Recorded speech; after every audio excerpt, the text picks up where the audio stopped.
大家好，歡迎翻嚟小康之家。今次呢個完成作品呢係舊長型，使用面積有280尺，由兩夫婦居住。咁我依家身處係呢個客廳啦。咁左手邊呢個全高櫃呢係我哋專登為業主去訂做嘅。咁呢個位置呢，同樣都係以前慣常嘅手法啦。最主要擺放一啲唔等使，甚至乎可能係換季嘅物品。咁咧上面咧全部都係擺衣物㗎啦。咁其實喺我前面咧呢度都可以將來再買一張活動嘅飯台啦，可以方便佢哋去食飯嘅。好啦，咁去翻玄關位置，呢個咧係業主喺坊間買翻嚟嘅鞋櫃，咁好薄身啦，見到。咁再行前兩步咧，呢個都係同樣都係買翻嚟嘅電視機櫃。咁好啦，我行過嚟呢邊先。呢度咧，我哋今次做一幅吊牆，咁係做翻一個分隔係呢個睡眠區啦，同埋客廳嘅。呢幅吊牆咧，我哋其實已經做咗進駁㗎啦。咁會穿翻晒一啲放翻電視機嘅電源啦，同埋我哋喺吊牆嘅下方咧就補充咗一條燈帶。咁喺啱啱提及過吊牆嘅另一邊咧，我哋就擺咗一張雙人床架。咁咧喺呢一邊嘅吊牆，我哋都係安裝咗電視機嘅。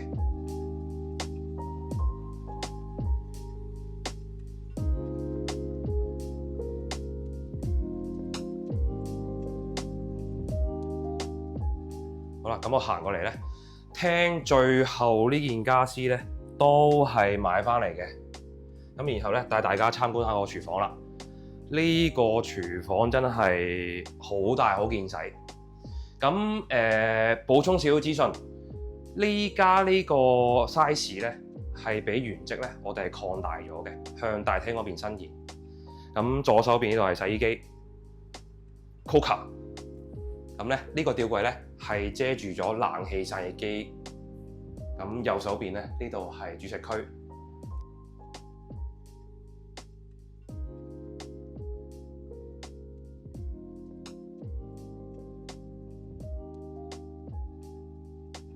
咁都希望觀眾可以望一望呢個地台。今次咧我哋係選擇咗用瓷磚嘅，就順應翻屋主嘅要求，就唔似之前啲片段咧就做呢個石塑地板伸延埋入嚟廚房。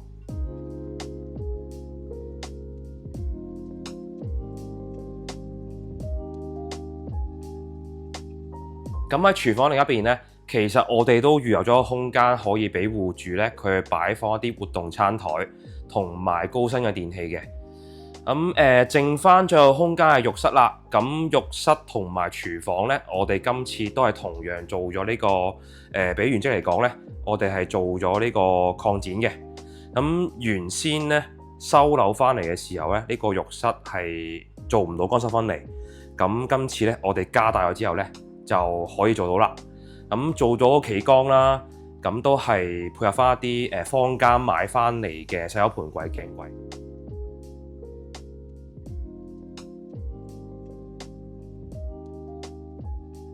我哋會用一啲慣常嘅物料啦，去做翻呢個外殼，修飾翻會見到嘅大廈嘅喉管。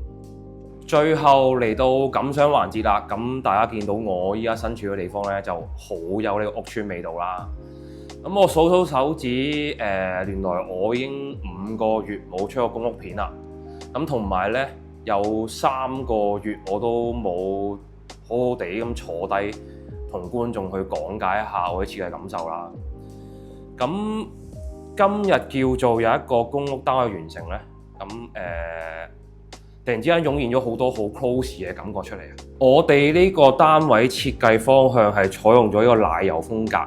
咁我想再講解下點解會有呢個吊牆嘅出現啦。因為業主其實佢係要求屋企咧係要有兩部電視機。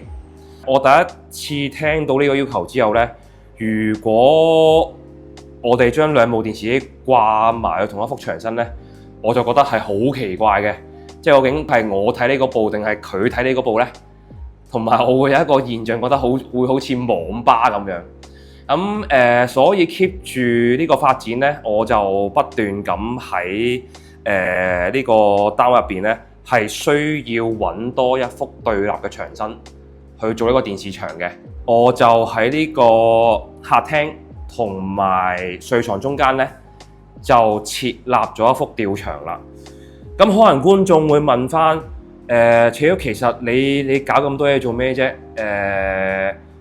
可以其實部電視咧就掛翻去嗰個床，依家床頭位置，梳化隔離咧就可以做呢個床頭啦。我自己咧希望兩夫婦咧身處一個空間入邊咧，都希望大家可以留意到大家係做緊啲乜嘢啊，可能有啲 eye contact， 咁就喺呢個生活上面咧就冇咁沉悶嘅。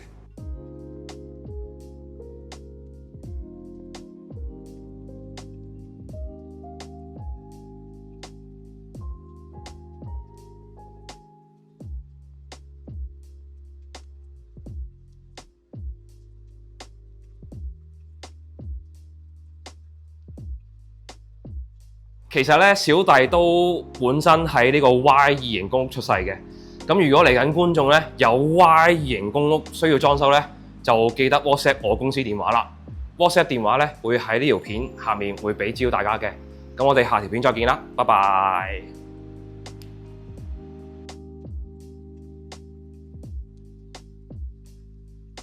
收工。